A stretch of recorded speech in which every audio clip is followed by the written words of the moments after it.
now.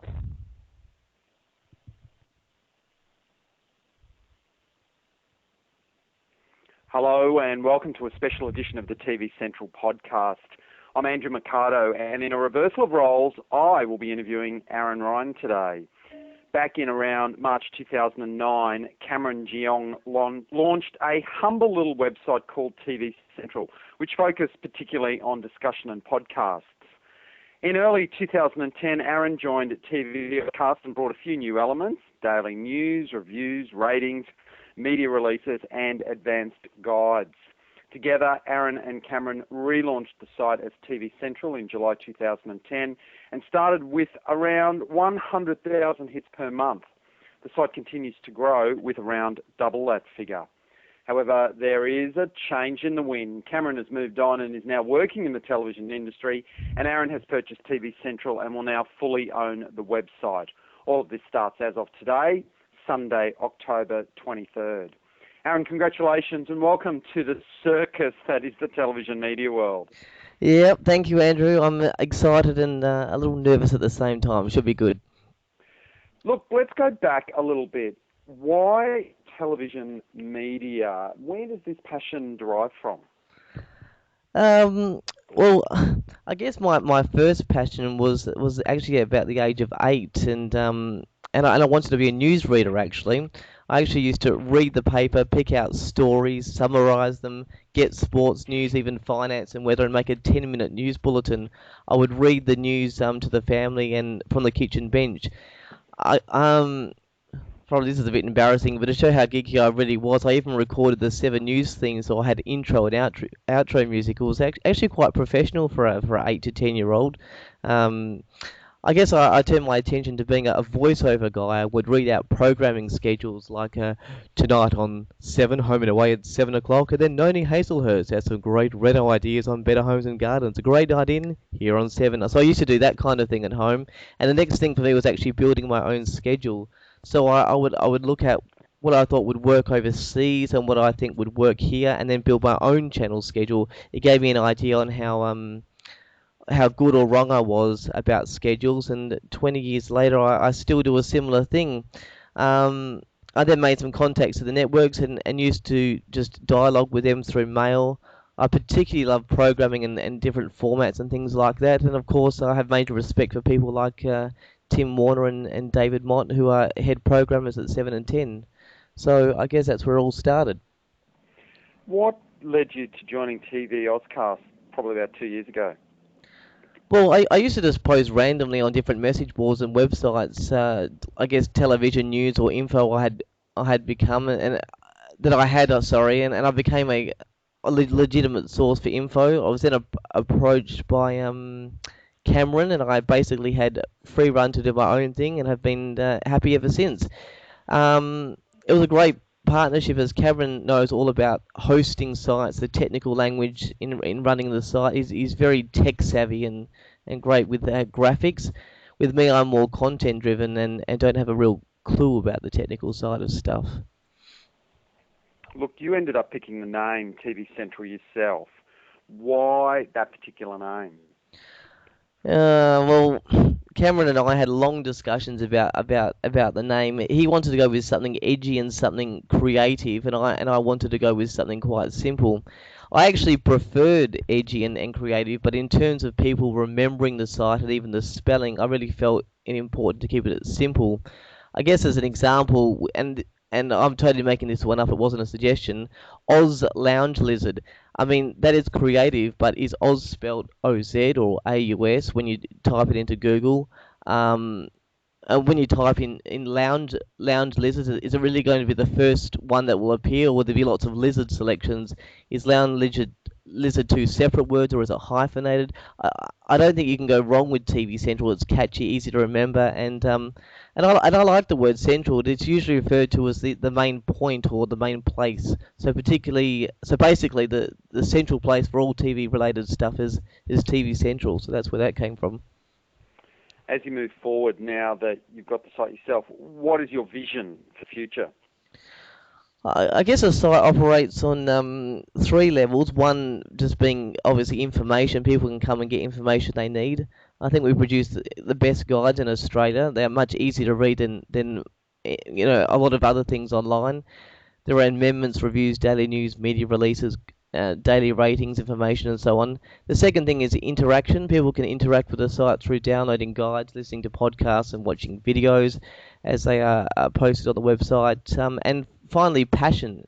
It's about a community of people who are passionate about television, getting together and getting information and interacting with the site, creating discussion and giving feedback.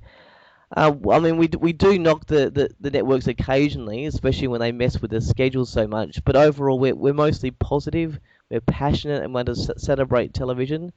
Um, we don't run television gossip about marriages, divorces, and drink driving charges unless it relates to the show directly. And we 99% of the time do not post reality show results until all of Australia has finished the episode. I guess on some websites, because the writers are Sydney centric, they post items and results on a national website after Sydney have finished. But obviously, places like Perth are 2 hours behind and can create spoilers. So I guess information, interaction, and passion are the three main things for the vision of the site. You're pretty honest and quite comfortable with your competitors in the marketplace, other websites that talk about TV. Do you sort of see yourself as sort of working in with those guys and trying to do something that they don't do, or do you like to think that you can all exist harmoniously together? Um, I think if we were all doing exactly the same thing, then I suppose it would be more competition. But I mean, I suppose myself and TV Tonight are very close in the sort of stuff that we broadcast, but with a lot of other sites, they offer something completely different. I mean, we obviously don't do something like yourself. You did a playlist, which is something completely different to what we do. Media Week focus on the entire media as a whole. Newspapers have their own sort of agendas and their own different ways of doing things, and other sites have more of a forum-based site and create a lot of discussion through forums, and we don't actually have forums. I mean, you can leave comments. So, I mean, I just think why think of all of this as a big competition when everyone has. I mean, I'm a big fan of lots of media websites like yourself and I love Di Butler and David Knox at TV Tonight does a great job, and Media Week and James Manning. I think it's all great, and we all have such different stuff. So, yeah, no competition at all. What do you say to those critics in the industry that kind of belittle what you try to do and say, "Oh, you're just a little website," you know? You know, there are some people, I guess, that are never going to take you seriously, and that would be across the board at networks and maybe some media outlets. Are you worried about any criticism like that? Oh, I guess I think it's like anything in life. You have to sort of build up a trust, build up a rapport, build up all sorts of things. I mean, TV Tonight started as something quite small, and he's built a really good following and has a lot of respect with different media companies and networks and stuff like that. I've had good contacts with the networks themselves, so I'm always able to get information and stuff like that. So now that I actually own the business, I can actually now travel to Sydney because I'm actually from Perth, so I can actually travel at least once per month and actually start meeting with some of these people that I guess converse with only a little bit by email. So I'm hoping to build up that rapport and trust with different networks. But I mean, of course, you always have people that knock it, but what do you do? I mean, people knock it. There'll always be, negative responses to all sorts of things in life. So, but I mean, we get huge amounts of positive feedback, and we have good relationships with the networks and the public and other media outlets. So that's all I can do at the moment. Is this something that you'd want to do full time? I mean, yeah, I know you work a job 9 to 5, and this is something you do on the side, but, is your hope that one day this will be something you'll be able to do full time? Well, yeah, I definitely. I mean, I love. I don't know where it existed from, but I just love programming. I love television. It's a place that we all go to. We view it on different outlets these days, but I mean, everyone's involved in television, and Yeah, it's definitely something I would like to do full time, but unfortunately, it's you have to have something that obviously pays the bills as well. So I mean, yeah, definitely something I'd like to do full time in terms of programming, consultancy, stuff like that in the future. That'd be great. Well, I can tell you for a fact, one of the DJs on Triple J has admitted that she too started her career by pretending to do faux newscasts when she was a child to her family. So Oh, you're on the beautiful. right track there. Okay, look, we might leave it there. Once again, Aaron, congratulations. I'm sure many others like myself will be regularly keeping an eye on the site. In terms of myself, you can still catch me on the playlist every Monday and Friday night at 7:25 p.m. on Showcase, or check out our website, theplaylist.com.au. So since I'm sitting in his chair, I might steal Aaron's ending for this podcast by saying, that's all for this one. Thanks for joining us. Until the next podcast, I'm Andrew Mercado for tvcentral.com.au. See you then.